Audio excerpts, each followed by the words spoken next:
આજરોજ અમારી નિધિ સ્કૂલ દ્વારા 77મો પ્રજાસત્તાક પર્વ ભારત દેશને આઝાદ થયા એનો આજે 77મો વર્ષ અમારી નિધિ સ્કૂલ દ્વારા સર્વપ્રથમ ધ્વજવંદન સંસ્થાના ચેરમેન સજનબા ચુડાસમાના હસ્તે રાખવામાં આવેલ.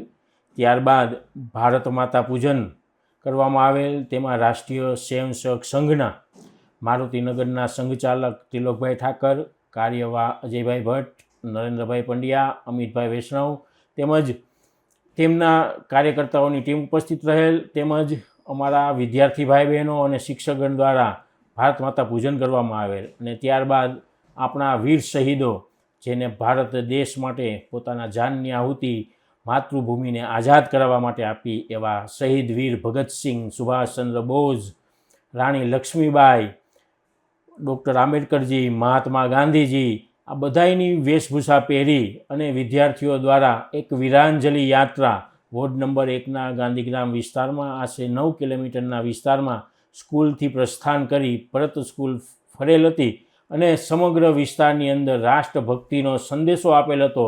અને આ સંદેશો અને આ રેલી દ્વારા દરેકની અંદર એક રાષ્ટ્રભાવના, એક દેશ પ્રત્યેની ભાવના જાગે અને દરેક આમાં સામેલ થાય. આ વિદ્યાર્થીઓએ વિસ્તારમાં ફરી અને એક સંદેશો આપેલ હતો કે આપણે એક બનીશું અને સાથે રહેશું તો આપણા ભારત દેશ આવનારા સમયની અંદર વિશ્વની મહાસત્તા બની શકશે.